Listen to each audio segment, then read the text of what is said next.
les garçons, je reviens aujourd'hui avec une nouvelle vidéo sur ma routine soin visage. Donc c'est ma nouvelle routine soin visage.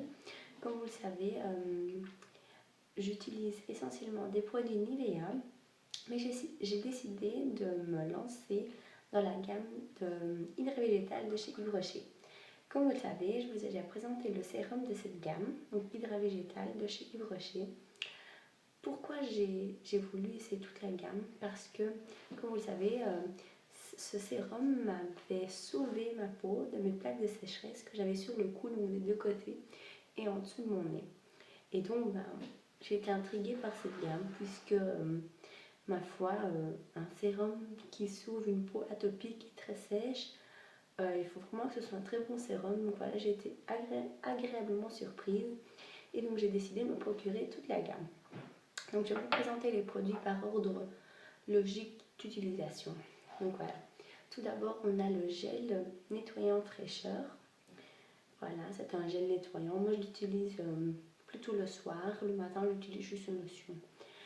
Donc gel qui est très bien, ils sont très bons.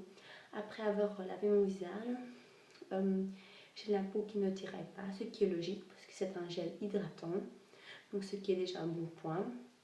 Donc cela prouve que le produit fonctionne.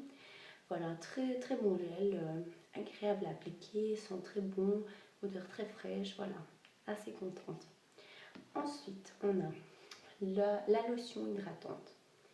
Voilà, cette lotion-là aussi, quand vous l'appliquez, après qu'elle soit sèche sur la peau ne tirait pas du tout. La plupart du temps, quand on applique une lotion et qu'elle est sèche, il faut vraiment mettre sa crème hydratante le plus vite possible. Enfin, il faut la mettre. On sent déjà que ça tire un petit peu. Enfin, pour ma part, ma lotion Nivea que j'adore vraiment.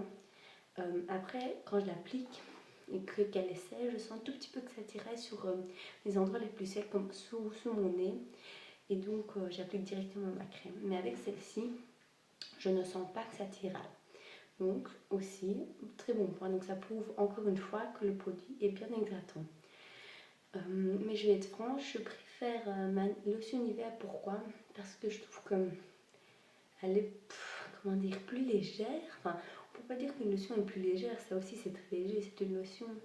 Mais je trouve qu'elle est, enfin, ou c'est peut-être l'odeur qui me plaît plus, je ne sais pas. Mais j'ai quand même un coup de cœur pour ma Nivea. Mais celle-là, elle est très très bien aussi. Ensuite, on a le fameux sérum que je vous ai déjà présenté. Donc ce sérum-ci, je l'applique 2 à 3 fois par semaine sur l'entièreté de mon visage et tous les jours sur juste ici en dessous de mon nez. Donc c'est là que j'ai des petites peaux mortes, c'est tout le temps sec, donc j'applique tous les jours pour que ça reste hydraté. Donc voilà, très bon sérum.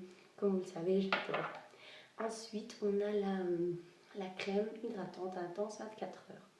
Donc c'est une gelée, une crème sous forme de gel. Elle est très bien, elle hydrate très très bien. Que dire de plus? Elle est plus riche que ma Nivea. Pourtant c'est une crème pour peau normale à mix, mais on sent qu'elle est quand même plus riche. Mais elle ne vous graisse pas la peau, en tout cas pas moins.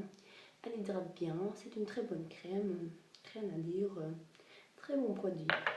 Et comme dernier produit, j'ai le gel frais anti-poche. Voilà. Donc c'est un gel pour en dessous du visier, quand vous avez des poches le matin. Enfin, moi c'est mon problème, quoi. Moi c'est vraiment les poches.